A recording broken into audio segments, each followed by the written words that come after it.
the kind of impact it has had on consumer use cases, the kind of impact it's had on B2B use cases. We've seen a huge amount of technology coming in, whether it's from edge computing, cloud computing, 5G, call it what you may. And it's been intervening and changing all our lives throughout. As we look at the next 40 odd minutes, we have a great mix of people who can manage regulation, manage policy from the private sector, public sector, who all need to collaborate to create this next wave of digital transformation for this country. With this, let me start off the panel with the first question to Praveenji. And Praveenji, the first question I have is that where are we in this journey and landscape as you see around digital transformation of the country? And what are the kind of changes you've seen over the last few years? I think India made a great progress in last 1 decade. From a laggard introductor of 4G, we are almost near launching the services in 5G space. But still, I will say great progress, but digital inclusion for certain people is still a distant dream. So still a 400 million people are almost waiting for connecting as a last strata of the population which to be connected. I think BSNL being a government mandated policy framework in which we work, we have taken the responsibility of connecting the bottom-most people which are in the country, whether they are living in far-flung areas, they are living in islands, or they are living in hilly terrains, where the economic model of reaching out to them may not be very viable. So BSNL, as per the government mandate, has 3 very important projects which we have undertaken. Number 1, I will say, connecting the islands. The Andaman Nicobar as well as the Lakshadweep are the areas where we find the connectivity is almost pathetic. Many people, when they go, they were not able to connect. Even booking a air ticket was a challenge. And today, I can say very proudly, almost 60 Gbps throughput is taking place from Andaman Nicobar alone. Second, I will say not only the mainland has been connected, but all other islands also, 7 islands has also been connected in Andaman Nicobar to undersea cable. Similarly, the Lakshadweep is another area where the connectivity is still a distant dream. We are connecting the Kochi to Lakshadweep and 11 islands there. So we are able to reach to the people who are still remain either underserved or not at all served. Second project which we are doing it, connecting the 30,000 villages where there is no mobile connectivity. These are the places which are in deep forest, high altitude hill areas, or very remote places where the accessibility is a challenge. When we see these 30,000 villages are looking forward the connectivity, the digital inclusion dream of the government can be fulfilled. And third is the BharatNet. How we can reach out to the people who are living in the villages so that their communication needs can be met out in an appropriate manner. I'm very happy to share. We have provided a multiple thousands of connections in the rural area. My average consumption is yesterday 45 Gbps per customer in a month. So it is not that rural area doesn't want the connectivity. It is only we are finding it as non-commercial viable to reach it, and BSNL being the arm of the government, we think that the biggest role which we can play it, that the people who require the connectivity and today they are deprived of that, the BSNL with the support of the government meet out the objectives of the government and do it. So I think this is the few opening remarks I like to make. The digital inclusion is the key word, because today if you are not digitally included, perhaps bringing the mainstream to the persons will be a challenging from various points of social as well economic point of view. Thank you. Thank you, Praveenji. This is a very good start as we get into this discussion. Marshall, let me move to you. What's your vision, having heard of what Praveenji set as a baseline for us? How do you build on that as a vision for your firm? Yeah, I think it's a great vision, first of all. If you ask me in summary, we have leapfrog. from a technology perspective. And the key driver, the key trigger was global pandemic. It has really acted like a chief transformation officer. There were always plans for digital transformation, and they were discussed, but it got accelerated because of the challenge we faced. Everything overnight had to kind of be contactless, and the business had to run. And I think the way the industry came together, and basically the service providers, the technology providers, and the industry, I think it is commendable. And that is because of, the clear digital India strategy, the kind of infrastructure that we have built as a country in terms of JAM, Janadhan, Aadhaar, mobile, the huge penetration, significant amount of investment that has happened in networks and in terms of the cloud providers. I think the key three drivers for this transformation are basically hybrid cloud. The second one is in terms of network, and third is the compute and the chips. These are very important. And there are other technologies which actually played into it, like AI, ML, and now if you really see with 5G, it is the opportunities are limitless in my opinion. We as a largest open source provider, enterprise software provider, we are actually engaged with across the industry. Telco, banking. In telco, we are actually working in terms of building horizontal cloud. Overnight, the telcos, demand on telco change.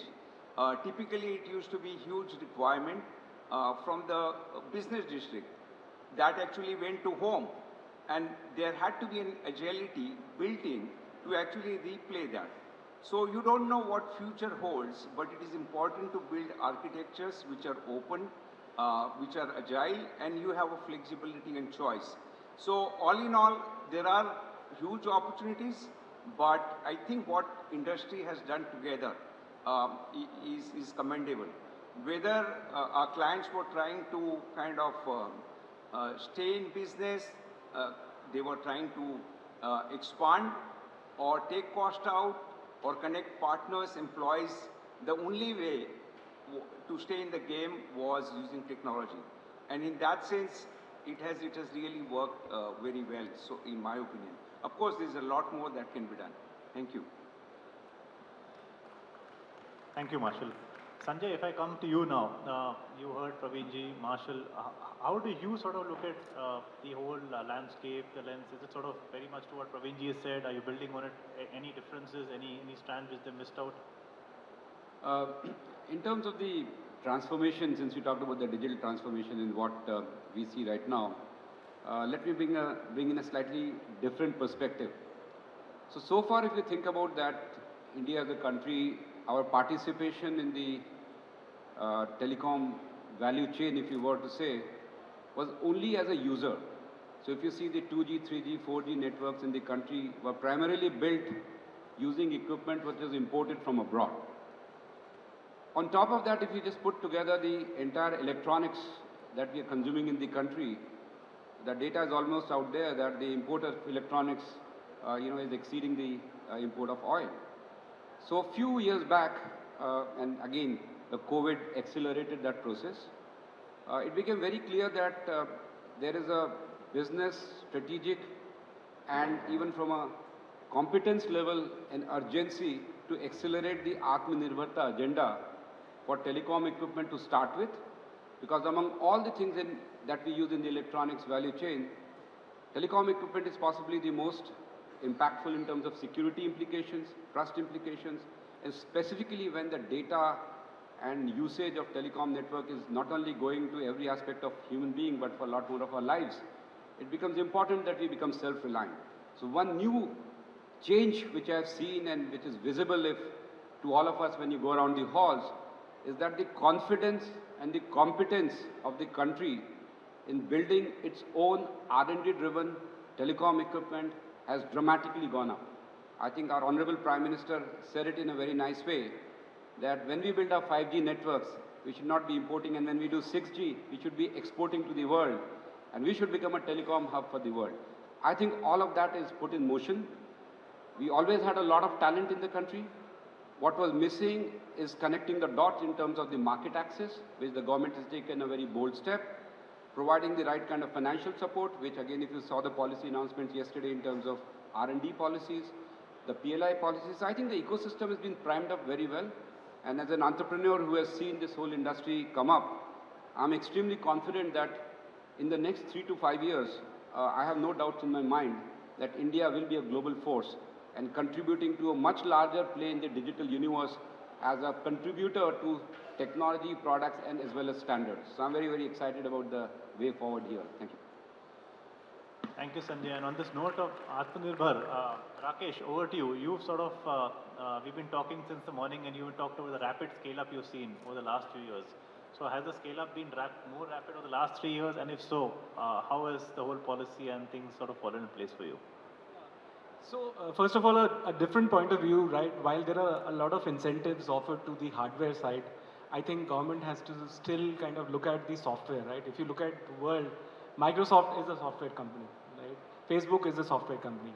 We have to encourage so that, software companies get a lot of incentives. It should not be a services-based organization. It should be a product-based, right? That is what I think we should look at and strive for. Even for that matter, even telecom networks, are pretty much becoming software rather than hardware, right? And that's why, cloud and virtualization plays a big, big part, right? Hardware becomes a commodity, software is where all the intelligence is. And that's what the differentiation is. Harsh, I'd also like to talk about, some of the use cases, I think from a digital economy, right, the fintech stack is well proven. I don't think so anyone here remembers when we last signed a check. At least I don't. It's been ages, right? And that's a big success. I do operate my US accounts as well. Believe me, it's a pain and a nightmare there, right? Even though such an advanced economy. If you look at other use cases, we're actually working on smart factory solutions, providing operating efficiency, which is all about tracking, what the workers do. The other very interesting aspect which we are looking at is building a smart helmet where you get the biometrics of the worker, right? So it started from, one of the factory workers who was on a crane. He had a heart attack, but the crane was supposed to be there for 2 hours. Once they got him down, they realized it's too late. So there, if you can kind of connect with him, get all his biometrics, it has a GPS, so there is a methane leak, you can, geofence and so on. Then there are multiple other use cases on to building management solutions. So digital economy, starting from fintech, which has been a success, is actually all over us. Various use cases, and we can talk on and on about these use cases. Thank you, Rakesh. Tushar, how about some use case from your side? You're in a very different business, so would be keen to hear what you're saying. Okay, so before the, getting out of use cases, let me see where do we exactly fit as an organization in the digital universe. So we facilitate communication for most of the organization who are customer facing. And in fact, I completely agree with my fellow panelist, Mr. Marshall, that during Corona, during the pandemic, actually it was a dire need of reaching customer at every step of their need, while they're placing an order, where they want to ensure where is the my order right now, what's the status. So we basically are a cloud platform company which allow any consumer-facing organization to come up and integrate with our platform, which means that, they want to reach out customer through any of their mode of communication channel, can be a SMS, can be a, WhatsApp, voice, email, anything. Now, so what we would expect it to happen, 5 years down, it actually happened during that, during the pandemic. And a lot of interesting use cases actually came up during the period, from, something happening in something on fintech, and somebody wants to understand what exactly happening to my transaction on my, which I've done with an e-com company, where is my payment debited, credited, or anything relating to that. I'll give you a couple of very, very interesting use cases, during this period, a lot of the white goods manufacturer were facing challenges because, one, their service centers were down. They don't know exactly how to cater to the increasing needs of problems being faced by consumers who were using the brand, who were using the appliances. So we were able to put up, a platform for them and a bot for them, which allowed them to interact freely with a bot. And at certain stage, where it was required to hand over the communication to a live agent, we were able to do that. Now, it was crisis because most of the call centers were down that time. One, of course, mobility was restricted. Not many people were actually attending. I'll come to another very interesting subject after this. So this bot helped them, register the inquiries. The users were updated regularly. When is the engineer visiting you? What all measures you need to take to ensure that, the COVID protocols are taken care of. And then later, we in fact empowered most of the users, or rather the contact certain agents who were remotely working from the residences to actually take calls, receive these texts, respond to these texts while they were located remotely, and they were working remotely from their places. So that's sort of, I hope that gives you a perspective. Thank you, Tushar. With this, I come back to Praveenji, you again, and while we go back again and continue on use cases, but around the investments in the space, I know the government has been investing a lot. What do you think are some of the big ticket items that over the next few years will have to be addressed to continue this journey that we've been planning out? Is there something that you specifically want to call out? I think as we move in 5G space, the fiberization and densification of network is required. Still, two challenges I will say. Number one, the right of way permission. A lot of improvement has taken place, but still the policies are not fully geared up for a large scale densification of network. So this is one area which I think a lot of work required to be done. And second is the cost driver in hiring the sites.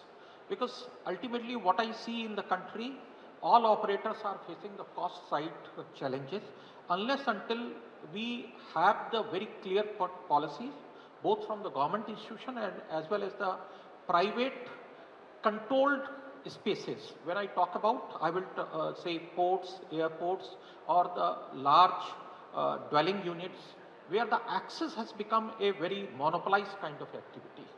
Unless until we open up these two areas, the right of way, and when I talk about the right of way, the fibers has to be laid. The industry also has to work in a, I will say, collaborative manner as we have done on the tower side. This infrastructure cannot be built by one operator. And the policies of the state government, local agencies, the municipal corporation should not look at the telecom as a revenue stream. They should look at as a utility which is building the infrastructure to be utilized by the common people and will deliver and drive the economy in a bigger manner. As well as the dwelling unit and the airports, I'm seeing a lot of monopolization is taking place, the right of access.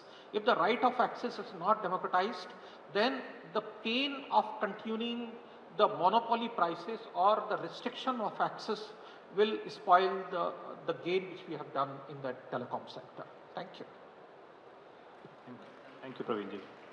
Sanjay, coming over to you, while there are challenges and we will keep working forward, any interesting use cases you want to share with the audience here, which you've sort of really seen changing the paradigm over the last few years?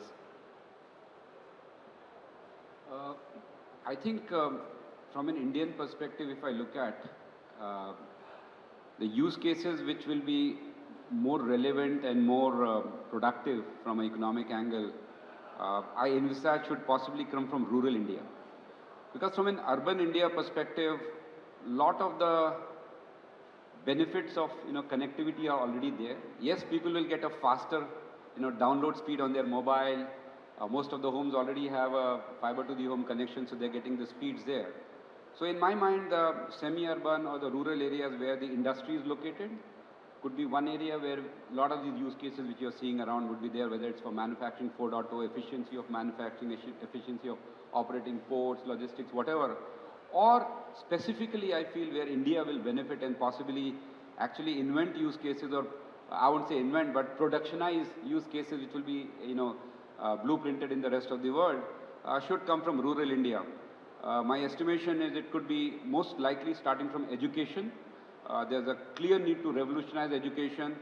The bandwidth requirement for education in the rural area is much larger than what is available today or what can be provided without technological interventions.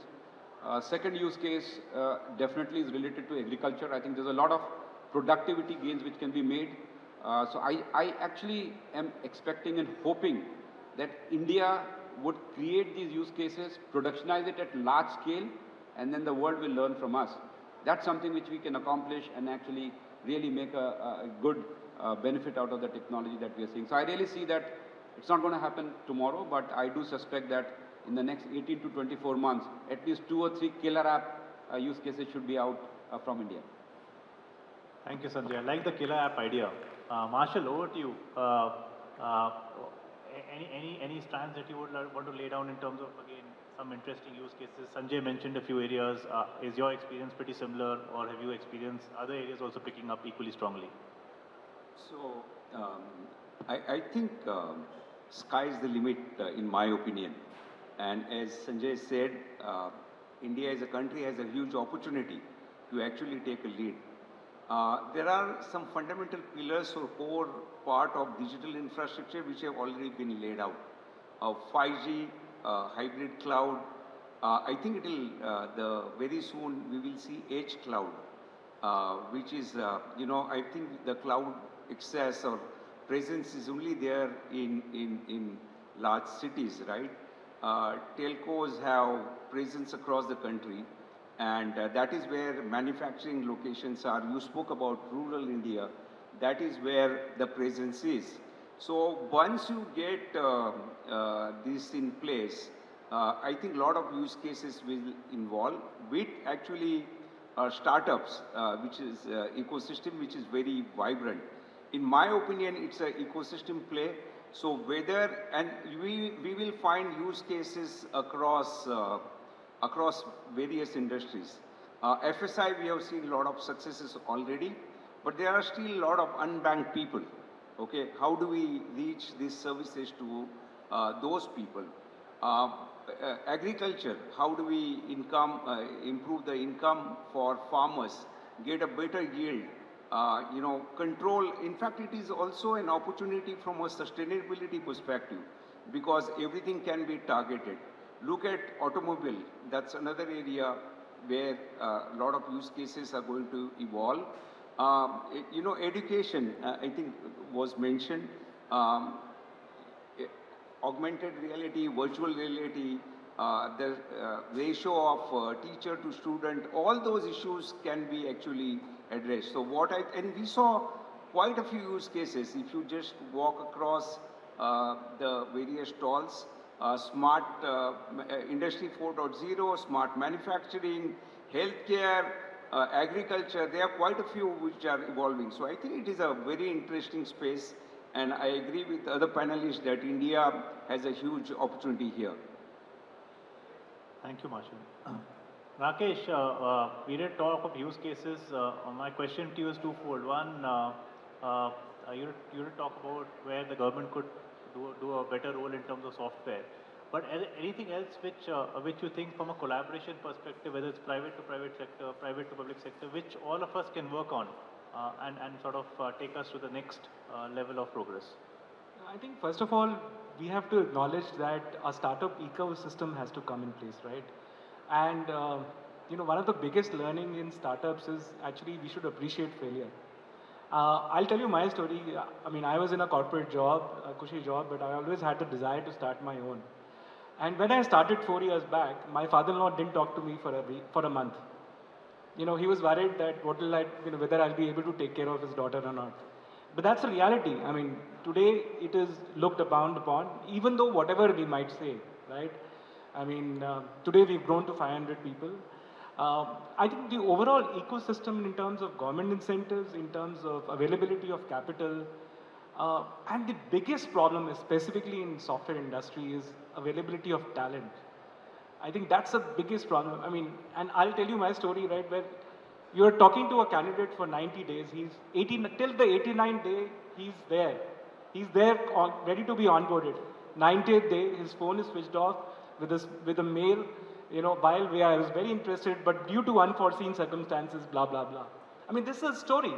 Today we can afford, when we had a requirement of 2 people, we could only hire 2. Today we can actually give offers to 20. But is that the right way? Not sure. So I'm saying for this kind of a thing, the overall ecosystem has to evolve. And not only government has to give incentives, but I think we as a country also have to appreciate failure. Because believe me, there is no better learning than you've actually done a bad startup. Well said, Rakesh. Tushar, from your perspective, again, taking on areas for collaboration and areas where we can actually take us to the next level of digital, I would say, for in India. What might some of them be? Sure. So look, we're doing a bit, to the economy, and I'll, again, take the liberty of quoting 3 instances, 3 use cases rather. So one is startup, so any startup which is setting up a shop, one of the biggest concerns they have, how do they actually reach out to the audience which is, relevant for them. We, with a single API, and when I say with single API, these startups can start reaching out and doing everything they intend to do through their CRM, through the databases for the end customers, and serve them in the way they want to. Second, which is increasing concern for us is fraud. A lot of you come across a lot of instances, where, money is being taken off your account, largely from people who are not so literate. So we're developing mechanism which will actually ensure that these are minimized. We have a product called mobile identity, which over a period will be able to identify any and give a trigger for any such test which is, in process. So that's one thing which is very, very interesting. We're still working on it, and hopefully we'll be able to launch that in some time, and I'm sure that will contribute the welfare of people who are not so literate at this point of time. So these are things which we are doing, which sort of, I'm sure, will help the economy as well. Thank you, Tushar. Praveenji, back to you on looking at the future and what you heard the other panel members talking about. Do you think the general thinking around collaboration is right? Have you missed out some things which all of us could work on? I think telecom is moving away from a connectivity, it is more a solution. So customers are not looking at fat pipe alone, they are looking a solution. And that solution no telecom player can provide on its own. You have to create partnership, collaboration from various people in various domain expertise in which they are. And as my friend says, the startups are playing a very, very important role. Unless until we involve the startups who are bringing new innovation, new thought process and new use case, this real benefit of 5G or any of the technology will not come through. So clearly when you go in the hall, it is a really very satisfying.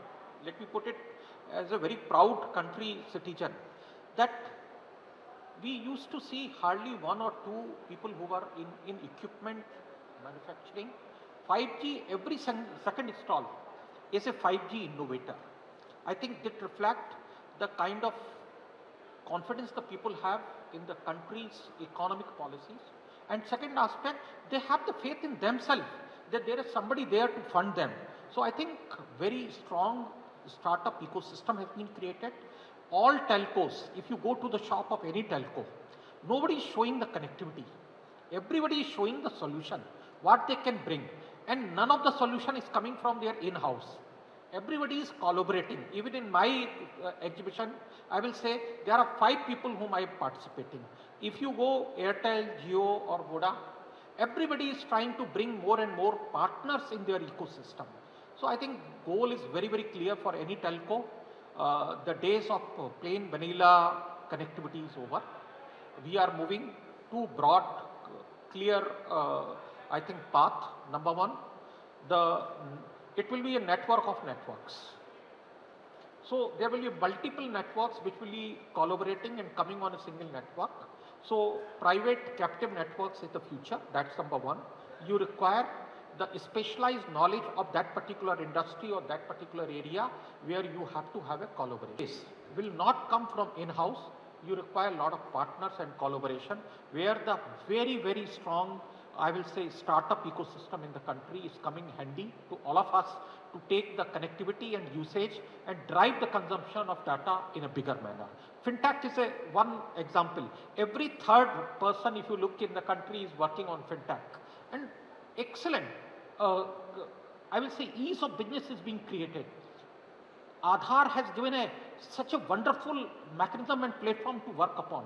I think 5G will add on to that, and similar kind of solutions will come which will drive the consumption, and it will be only in partnership mode. There cannot be on a standalone mode. The days of acting in I will say in isolation are over.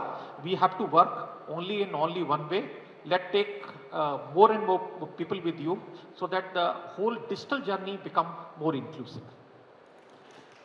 Vinji, very well said on, yeah, I would call it ecosystem or ecosystems. Somehow you said that. Sanjay, your views, how is your company also? You also experiencing a similar one? You've had to sort of learn from the younger and also keep building forward? Absolutely. In fact, the way I see things happening in terms of the ecosystem coming up, there are multiple aspects of the ecosystem coming up. Rakesh talked about the software differentiation. So really, the software has been India's differentiator from a DNA perspective. But the hardware platform, the innovation of hardware plus software is an edge that we can create. If you think about what China did 25 years back, they were the factory of the world and they used the hardware ecosystem to create software. We have a 25-year lead on the software ecosystem and we can collaborate with hardware. So I see a marriage of software and hardware ecosystem coming as number one. Number two, telecom and IT services were two different domains. They are merging. As Purvar Saab said that you need a solution. Nobody wants to buy a 5G connection. You need a 5G connectivity solution. So I think the fact that India again has a 25-year head start in the world in terms of being the IT solution powerhouse, combined with the network and combined with the third domain which India is very rich at, which is problems. We have the highest amount of problems to solve in the world. We are rich on that. So I think when the entrepreneurs go after those problems, solve those problems, use the IT infrastructure, use the networking infrastructure, use the hardware and software at that whole level, and then you put this ecosystem together, you would be challenged to find that, which other country in the world would be rich in all those aspects. So I think it's a great opportunity for us to collaborate and innovate, and we in the industry feel quite excited about it. Thank you, Rakesh. Sorry, sir. Thank you, Sanjay. Rakesh, coming to you, given software, you must be sort of getting the feel that everyone sort of is pushing towards your side. Now, how is it making you feel after having all the panelists sort of cheering for you? It's good to be on the driver's seat. But jokes apart, I think Sanjay is absolutely right. It's the hardware-software combination, right? I mean, the whole idea is that the software would sit on general-purpose hardware, right? I mean, that is how the technology is going to evolve. I'll also try to take a minute about some of the newer killer apps, right? We've been talking about killer apps. So I don't know what the killer app is, but I think it is going to be all around video, right? So they say necessity is the mother of invention, right? So during the pandemic, I mean, while we had used all these Zooms and Teams of the world, but I think the usage, right? And it has gone down to the grassroots level as well, right? My mother also uses, one of these apps, right? So to connect with her, because she hadn't met her relatives for 2 years. So it has gone down. Education sector, suddenly you had kids, sitting from home. My son actually never went to college for 2 years, right? So, but then there was a need for an online proctoring solution, right? You can give exams at the comfort of your home, but at the same time make sure kids don't cheat, right? So that's another innovation. As we move on, right, I think security and surveillance, right, I think that's a big part, right? Security and surveillance in all the areas. I think that's, so I don't know what that killer app is going to be future, but it is all going to be around video. That is where it is. Thank you, Rakesh. Marshall, your views, killer apps, ecosystems, Atmanirbhar, anything to add on? Sure. So, as Pradeep said, it is not about, it's not a solo play, it's an orchestra. And everyone has to play their role. I think from our perspective, what we are trying to do is use open source to create innovation and create platforms, open platforms, so we can leverage connectivity and hybrid cloud.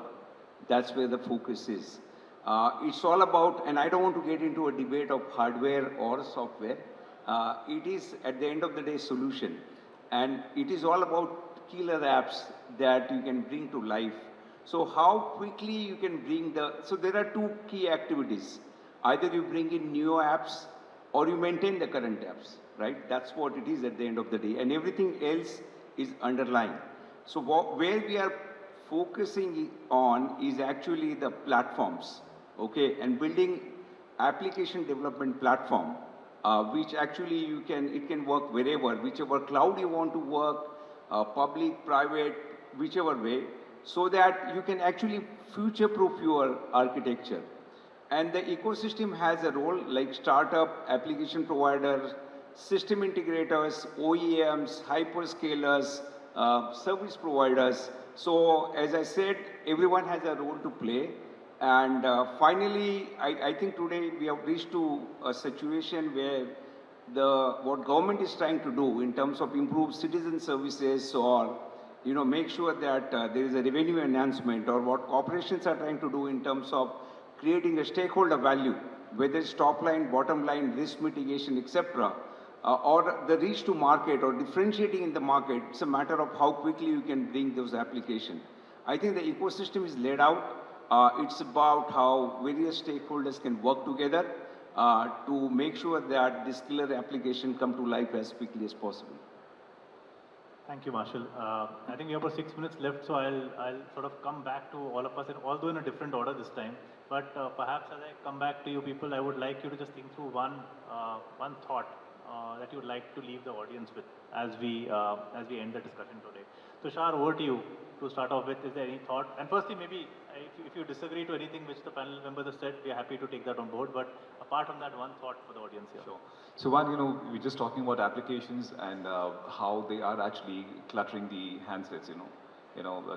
There's 100 things you want to do, with various OTTs or various partners or various brands.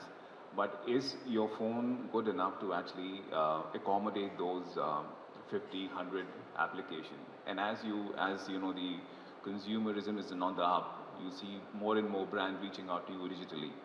Now, how frequently would you want to have a application which you perhaps going to be using it once?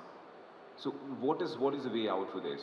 Now, you have a lot of, OTT chats, which are coming up with something very, very interesting, and we're partnering with them in a manner that if, let's say tomorrow you want to purchase something of a white good company or an electronic company, you just have to go to a search and put the brand name over there. And the brand name will appear over there, and you can start interacting with the brand for any need of yours, starting from you want to make a purchase of a television, whatever a refrigerator, of your engineer has not turned up, you place a service request that is not turned up. So all this, can be now centralized through a OTT app or perhaps through a mastered application, which will carry all these brands behind them. So this is one, interesting space which we're working on. We're very hopeful that we'll be able to put something together to you guys. Second is, we want to be a key contributor to the growth of smart city and IoT. We want to play a role there in a manner that, any of these applications which are put across smart city or any application which makes your home smarter will definitely need a channel for you to be updated about that particular item or that particular thing you want to use. And that's precisely, where our platform will come and play and will keep you updated exactly what's going on with that particular equipment that's making your, home smart, or that element of the smart city which actually help you in your movements, So that's a bit from me. Thank you, Tushar. Rakesh, coming to you, if you look at the topic, steering India into a new digital universe, again, one thought for the audience that you'd like to sort of end today with. See, one thought for sure it is going to be a digital world, right? No matter what amount of digital detox we talk about, right? One day I'll not touch my mobiles. That's not possible. I think from an Indian perspective, I mean, while all of us in the metros use it, I think the vernacular language is going to play an important part in the digital world, right? So I think everything and anything, going to the grassroots is going to be a big thing. Drones and using technology, right, like for agri, right, and so a couple of use cases which I saw, right, before the pest uh, eats up your crop, you can actually do a pest control, and that's only possible with drones. So these are some of the innovations which have go down to the rural level, and that's an important aspect. But summing it up, I think digital world is there for us to stay, and we have to imbibe it rather than run away from it. Wonderfully said, Rakesh. Marshall, from you, that one thought for the audience. Yeah, I think the founding pillars are laid out now, okay, in terms of cloud infrastructure, in terms of connectivity, age. I think it is important that the right architecture is adapted. Open hybrid cloud, in my opinion, is the way to go. And it's all about use cases. How do we bring in new application which actually, works across the industry and makes real difference, no matter which vertical it is, whether it is agriculture, and at a grassroots level, the technology should be able to make the difference, and that is the opportunity for us. Thank you, Marshall. Sanjay? I think we are in a start of a very exciting phase in terms of our journey now, where there's new technology in the form of 5G.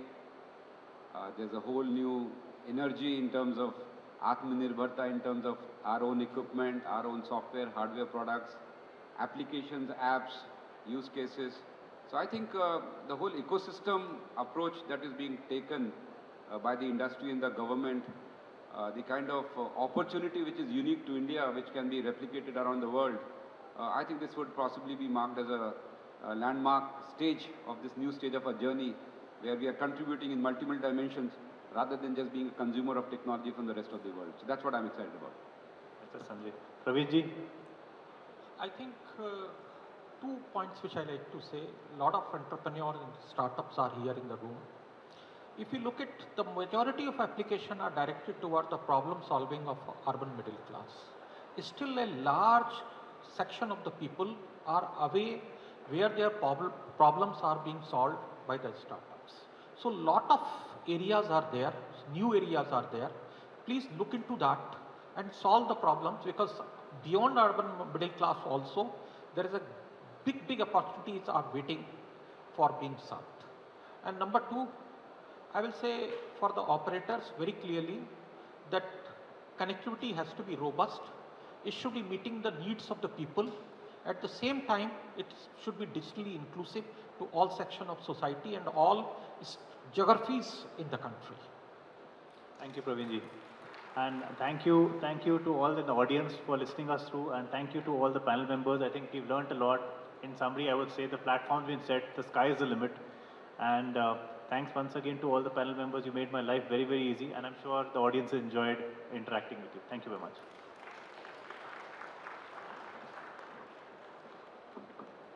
I thank all the panelists for sharing their valuable insights with us. May I please request the moderator, Mr. Harsha Razdan, to kindly present the mementos to all the panelists. Request you to please present the memento to Mr. Sanjay Nayak, Tejas Networks.